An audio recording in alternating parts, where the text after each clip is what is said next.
Members of the U.S. Electoral College voted today to confirm last month's presidential election results, a win for Joe Biden. The formal approval doesn't normally attract much attention, but with Donald Trump's refusal to concede, this year is different. We heard from U.S. President-elect Joe Biden in the last hour. He says that the votes represent a clear victory. 306 electoral votes is the same number of electoral votes that Donald Trump and Vice President Pence received when they won in 2016. Excuse me. At the time, President Trump called the Electoral College tally a landslide.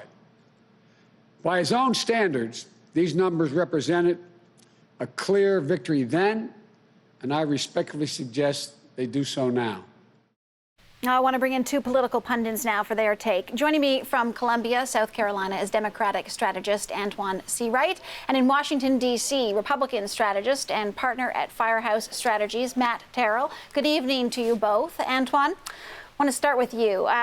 Did President Joe Biden hit the right notes, do you think? Not only did he hit the right notes, I think the American people, the congregation, if you will, are rejoicing at the notes that he hit. Look, at the end of the day, most reasonable people came to the conclusion some time ago that Joe Biden and Kamala Harris were going to respectfully be our president-elect and our vice president-elect. I'm so disappointed and sorry for the Republicans and some of the Donald Trump disciples who did not participate in what all of us knew already. But that's why we have these processes in place. Delayed does not mean denied. And I'm very proud of the tone the tone Joe Biden was able to take tonight and not playing the personality game that Donald Trump and his allies will play over the coming days and weeks. Matt, let me ask you, what did you make of Joe Biden's tone tonight? It seemed a little more frustrated, if you will. He wasn't as allowing Republicans to come to the decision themselves. He really went through point by point saying, you know, this is a Democratic win. So what do Republicans take away from that tone? Well, a lot of Republicans right now, you know, in terms of today and the process going forward, you know, they want to be loyal to President Trump, but at the same time, they recognize that today, the news taking place today at the Electoral College, this is another major step forward with regard to Joe Biden on the path of becoming the 46th president of the United States. So many Republicans right now aren't necessarily focused on the Republican presidential election anymore, or the candidates in that race. They're focused on Georgia and should be focused on Georgia, frankly. Two key U.S. Senate races taking place in that state that's going to define control of the United States Senate. So while we're talking about the presidential election and that process, there's other races still on the ballot right now that yet to be decided. Antoine, what do you make of what the Joe Biden presidency might look like, given some of his early cabinet picks? Well, I have very high expectations because we know Joe. Most importantly, Joe knows us.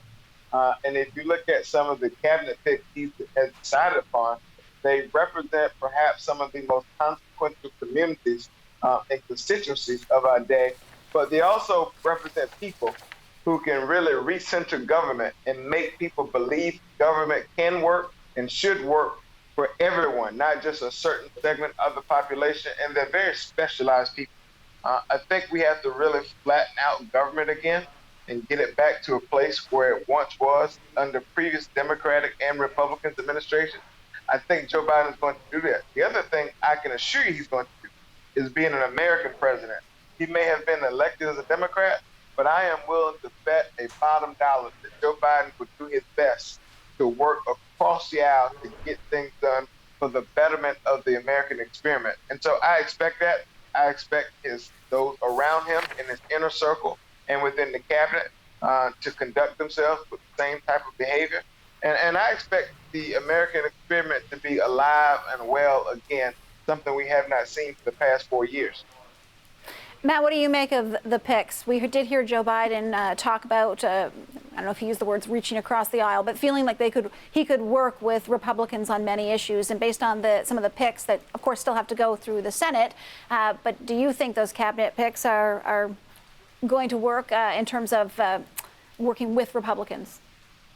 Well, I think what you're likely going to see right now of Joe Biden and his team going forward here is first and foremost looking to try and fulfill maybe the things you talked about, in the campaign and as unity and unifying the country. And with regard to his cabinet picks, I think what you're likely going to see here with regard to the Biden team is trying to promote a notion of return to normalcy. That's something that they campaigned on. Whether you agree with that message or not, that's a theme that the Biden campaign held strong on during the 2020 electoral process. And then just going forward here in terms of unifying the country, look, we may have a situation here where we have divided government with a Republican-controlled Senate, depending on what happens in Georgia, Democrat in the White House. It doesn't mean we have to have a divided country. The country needs to come together and unite. The country is very divided right now. As we saw that in the election with over 70 million people voting for President Trump, it's not as if Joe Biden has a clear mandate going into office here. There may very well be a divided government, but much of that is determined based on what happens in Georgia. Right now, the Republican Party needs to be focused on Georgia and those two key U.S. Senate races taking place there in order to maintain control of the United States Senate. You're talking about, Matt, I just want to stick with you for a second because you're talking about the need for, a unified country here and that it's been divided for too long. If you do have a divided government and you're starting things off with a current president, Donald Trump, who is not conceding, what kind of message or what footing does that start things off on for Joe Biden?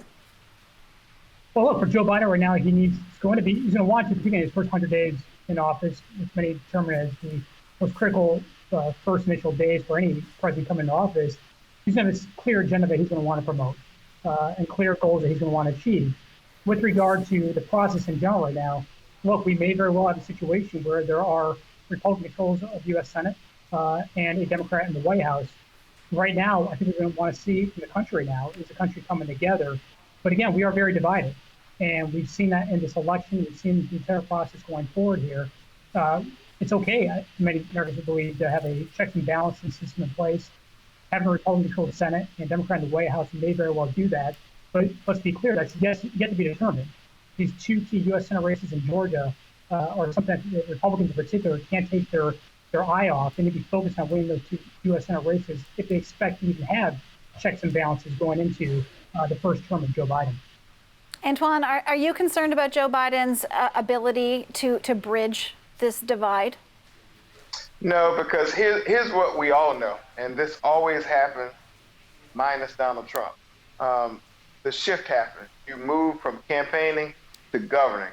And when you move from campaigning to governing, and when you walk into a crisis, this is the second time Joe Biden would have been in a presidential administration where he's had to face a true crisis. The economic crisis in 2008, and now this pandemic, the worst pandemic since 1918, that's caused some of the worst economic challenges since 1932.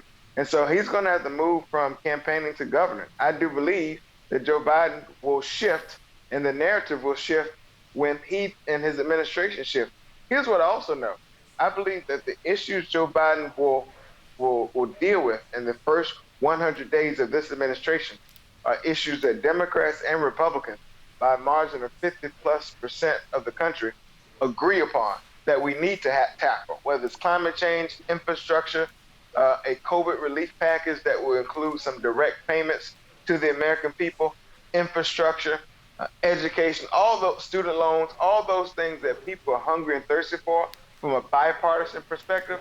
I believe that Joe Biden will do those right away, and it will be very hard for any Republican not to want to join the effort and at least attempt to work with the president-elect and the vice president-elect, because as we've seen survey after survey, over 50% of the American people want Democrats and Republicans in Washington to work together. And when you have divided government, that gives you a real opportunity for that to exist in ways that perhaps others may not have imagined. And Joe Biden is not Donald Trump.